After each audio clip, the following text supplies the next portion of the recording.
everyone, welcome back to another CleanTechnica car review. For today's video, we have the 2023 Nissan Leaf SV Plus. And now this is the last model year for the infamous EV from the Nissan lineup. Now this vehicle is the last model year, as I just mentioned. Eventually the nameplate will actually go onto a crossover. However, for the last model year, Nissan has changed a few things on the Leaf. And for today's video, we're going to do a little bit of a comparison between the 2022 Nissan Leaf S Plus that we reviewed earlier this year to this new one. So let's get started. For 2023, Nissan has given the Leaf a little bit of a nip and tuck when it comes to the front fascia of the vehicle. The first big thing that you might notice up top is going to be the headlight housing has completely changed for 2023 for this SV Plus. Now before it used to be a kind of like a chrome or a silver housing, but now it is black. You still get the full LED headlights here in the SV Plus. You still get the signature accent here in the LED as well. Now the turn signals are incandescent, as are the fog lights from previous years as well. Now the front bumper has changed as well, just a little bit for the design, but not too much. The biggest piece that has changed is the accent here on the bottom is now a gray silver color that is metallic instead of blue from previous years. Now the biggest change that you're going to notice here on the Leaf SV Plus is going to be this new grille, the updated grille. You notice this design pattern that you have right here is reminiscent of what you can find in the Aria grille today. So the pattern continues here in the Leaf. You'll see the brand new Nissan logo that has been updated and rebranded. That also illuminates at night and it looks really pretty as well. And you'll notice right below here is the camera. Now, Nissan has added the SL Plus tech package that was available from previous years here into the SV Plus for the final year, which gives you a 360-degree camera. Now into the side profile of the Nissan Leaf, there are some minor changes here as well. The biggest one you might notice are these new wheels for the SV Plus trim in particular. The base S does not get these wheels, for example. Now these are 17 inches from before. They are a 5-spoke as Nissan calls them, but if you count all the spokes, you're looking at 30, which is quite a lot. The pattern reminds me a little bit of maybe a waffle fry or a waffle. Not sure what Nissan was going for, but it looks really cool for the last model year. Other difference here is the center cap does have the new Nissan logo, which looks really nice as well. And then coming to the side, the only other change is the mirror is now heated in the SV Plus model. And also part of your 360-degree camera is you have a camera right here on the bottom of the mirror. But let's go ahead and go to the back to check out what has changed back there. Now here at the back of the Nissan Leaf SV Plus for 2023, there are some revisions to the rear as well. Starting off top, you do have a new spoiler with a slightly different third brake light from before, from previous years. Moving down, you do have the gray badging that matches the diffuser that is up front and also down here on the bumper as well. You do have the new Nissan logo. This one does not illuminate like the front one does, but at least you have the new logo here. Then down here below, just like the front on the front bumper, this part of the diffuser is now gray instead of blue. And then Nissan says they also have revised the rear diffuser as well. Otherwise, the rear end is exactly as it's been for the second generation of the Nissan Leaf. So now let's move on to the inside of the 23 Nissan Leaf SV Plus. Overall, the inside remains relatively unchanged. However, there are still a few differences from the previous model year to this new one. The steering wheel is now leather and it's heated, which is a really nice feature, and you do find Nissan's new badging. The startup display is actually different as well, which falls in line with Nissan's new lineup versus previous ones. However, the inside is essentially still the Nissan Leaf, which is a good thing and a bad thing. And what we're talking about with a bad thing is that Nissan took a lot of those luxury items that you would find in the top SL Plus trim from previous model years and essentially removed it from this SV trim. Now what I mean by that is that with this being the last model year of the Leaf name, we were kind of hoping that they would have brought some of those luxury items to this mid-level trim. And it's a little bit of a disappointment because the seats are cloth, they are still extremely comfortable, and the driver's seat is power adjusted. However, we were kind of hoping that they would have at least brought some type of leather or leatherette material to the seats. Both front driver and passenger seats are heated. However, the passenger seat is manually adjusted. And the Bose sound system that you would find in those previous top trims no longer exist. You do get a 6-speaker system here in this SV Plus, where on the base trim you get a 4-speaker system. And overall, the 6-speaker system sounds really good. Overall, very impressed. But as we mentioned, we really kind of wish that Nissan would have brought those luxury items to this mid-level trim. Now, one final complaint that we have about the Nissan Leaf SV Plus is that 360 camera system you can find in the tech package is not good. It's definitely functional and practical and really good lighting. However, the resolution of the cameras are really, really bad. We kind of wish that Nissan would have improved that, and we're not sure if that falls in line with the rest of the Nissan lineup, but whatever cameras they're using for this SV Plus trim, they really need improved.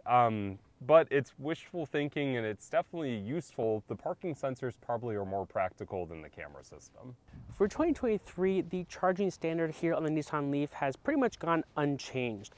If you go for the base S, you're looking at a 50 kilowatt Blue or CHAdeMO standard. However, if you go with this SV Plus, for example, you will get a 100 kilowatt output for the CHAdeMO standard. Now, this will be one of the last models that we have with the CHAdeMO charging standard, and in the future we'll be going with CCS, just like with the Ariya model from Nissan. So it'll be good that Nissan is actually going to be improving the charging standard here on the Leaf with the next model. So driving the 2023 Nissan Leaf SV Plus is really normal. That's one of my favorite things about getting into the Nissan Leaf, is that it just feels like a normal vehicle. I know for some drivers, electric vehicles might be intimidating in terms of how you drive them, but overall operation of this vehicle is just normal. That's it. The gear selector might be a little bit of a challenge to get used to, but once you get used to it, it's very easy to put it in reverse, neutral, and drive. As well as changing the different driving modes. Steering feel is still on the numb side. It's definitely very heavily assisted, but it's just a very easy vehicle to drive. Visibility is good, and just overall, it's just easy.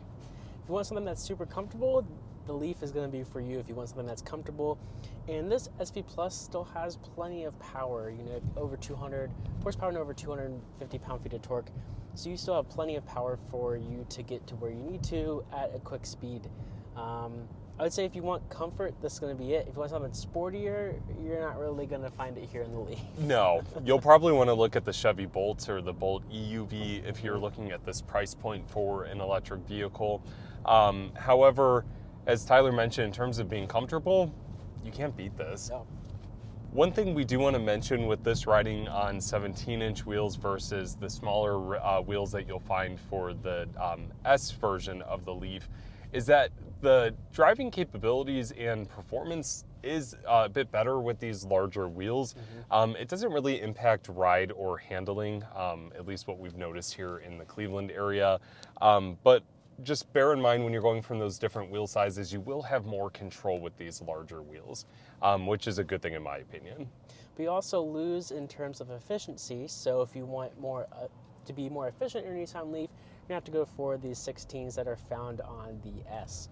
But these 17s, you don't lose too much. You might lose a few miles with your 17s, but they still are on Michelin Eco tires, so they're meant for a vehicle like this. So when it comes to the price point of the Leaf SV Plus, you're not going to find a lot of sound dampening material here in the interior. It is still relatively quiet, but you will still hear some road noise as well as wind noise at highway speeds. But that's, you know, what to be expected at this price point. But overall, it does feel like a very nice interior, and as we mentioned, visibility is good. It's just it's going to be a little bit louder compared to some other vehicles. So one thing we do want to mention with the 2023 Nissan Leaf is that it does come with a heat pump. Bear in mind you do have to go with the SV Plus. The base trim does not come with one, but that is really nice since a lot of new electric vehicles on the market are starting to come with heat pumps, which will help in colder temperatures heat the interior a little bit more efficiently. Now, obviously, the Leaf is still air-cooled versus liquid-cooled like a lot of the new EVs that we have on the market. And then the Ariya is going to be coming with a liquid-cooled battery pack. So I hope that technology comes on the next generation, next model of the Nissan Leaf, because that will help in terms of its cold weather efficiency, because it really does drop quite a bit here in Northeast Ohio. So now merging on the highway, as Tyler mentioned, the vehicle won't win any races. However, there's still enough power to get you on the highway.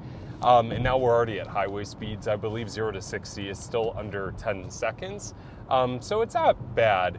But the nice thing about the SV Plus Leaf is that it does come with that tech package, which includes the ProPilot Assist, which is some good semi-autonomous features that Nissan offers in some of their vehicles.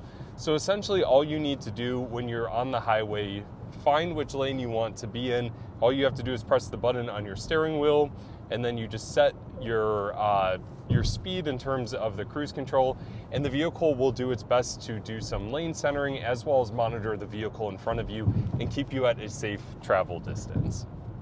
Now this is a hands-on only system, so it is not hands-free by any means. It'll actually warn you if you take your hands off the wheels for a certain amount of time, because there is a driver attention warning system here in the Nissan Leaf, which is kind of nice. But at least you do have full stop-and-go cruise control here in the Nissan Leaf with that radar and camera system. So if you do come to a complete stop, the Nissan Leaf will do that for you. But we do notice on sharp turns, it doesn't really handle the best. It's not really meant for those sharp turns on the highway. The gradual turns that you will see on the highway, it can take those. It does, you can tell whenever it's ready to center itself after and before the turn. You can tell what it's doing, which is really nice. It's not the most advanced, I would say, compared to other manufacturers that offer, say, Super Cruise or Blue Cruise from Ford or even Tesla's Autopilot. It's not as advanced as that, but it is still really nice that Nissan did bring this feature down from the SL Plus trim to the SV for the final year. So overall, the 2023 Nissan Leaf SV Plus is still a fantastic value if you are looking to go electric. We definitely recommend it, even though it does have some technical shortcomings compared to other vehicles on the market. It still is a very good value for the price point. So definitely check it out, do some more research and see if this is the right electric vehicle for you. We definitely think it is a great option. If you like this video, make sure you like and share with your friends. And as always, please consider subscribing to the CleanTechnica YouTube channel. Make sure you check us out on our other social platforms, and we'll check you guys out in the next car review.